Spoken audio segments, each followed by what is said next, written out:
The logic and the questions I asked was not to get Sam Cedar, but largely I believe people like he and Kyle Kalinske and David Pakman just say whatever their followers want them to say. Tim Pool is absolutely demolishing David Pakman and the rest of the delusional woke lunatics who live in their little bubble of manufactured reality. These people don't care about facts. They don't care about truth. They sure as hell don't care about honest reporting. They'll say whatever keeps their brainwashed followers happy, and Tim Pool is calling them out on their nonsense. Let's break down what Tim Pool has to say.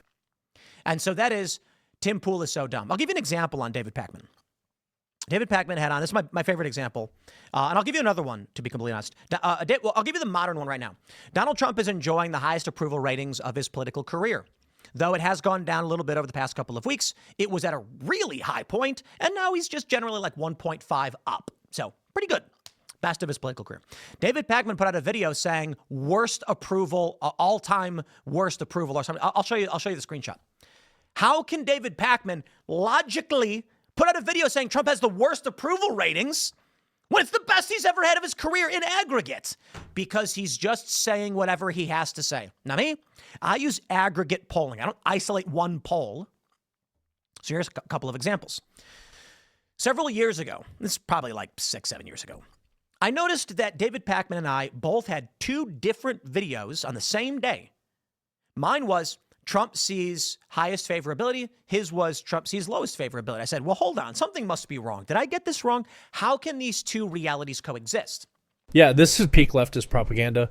Tim Pool is out here using actual data, averaging multiple polls, while David Pakman cherry picks one poll that fits his doomsday fantasy. I mean, this is textbook manipulation. You can literally see Tim Pool doing the work, asking the right questions, while David Pakman is just running with whatever headline keeps his audience foaming at the mouth.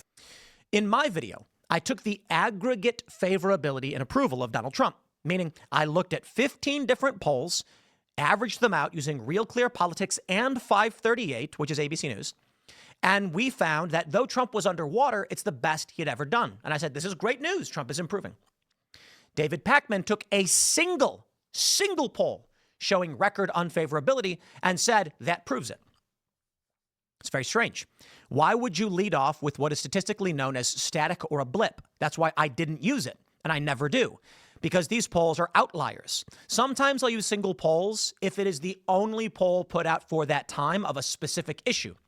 Notably, we talked about Democrat favorability recently being at an all-time low, and I showed that while it is lower than Republicans in aggregate, there are these single polls saying all-time low. I think that's fine.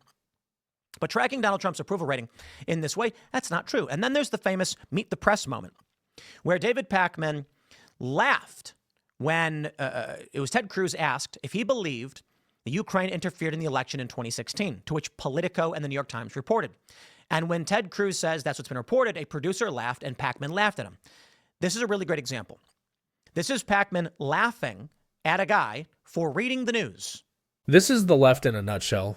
They don't debate, they mock, they don't argue, they laugh in your face like smug know-it-alls, even when they're the ones dead wrong.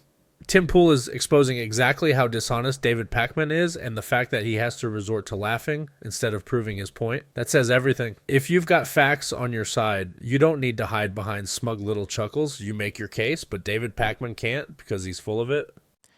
Here's my point, and we'll jump into all of this. Kyle Kalinske is getting roasted because he kept saying Kamala was doing really well and owning the Republicans, and he actually thought she'd win Iowa. Insane. David Pakman, as I already mentioned. And now we have, of course, the Vaush subreddit, Vaush, where they mock me for all the times I've warned that extreme politicization of government could lead to civil war. Not that I was saying the left was starting a civil war or the right was. I said this political division is getting to the point. Case in point, let's jump here to this post. Let's zoom in at least a little bit. Secular Talk, 17 days ago. Donald Trump is the reason the Second Amendment was created. As a libertarian socialist, now more than ever, I believe it is crucial for leftists, liberals, unions, immigrants, LGBTQ, and POC to finally stop trying to play the moral high ground in the issue of Second Amendment and level the playing field with who has the guns in this country. In a comment posted 17 days ago, it says, I wouldn't be surprised if a civil war happened in the next 6 months. Interesting.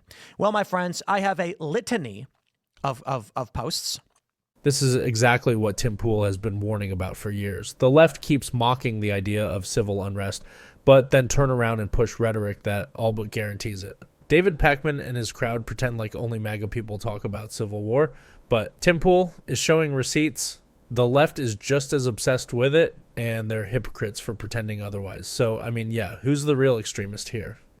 Here's one from r/politics. The second U.S. Civil War is coming.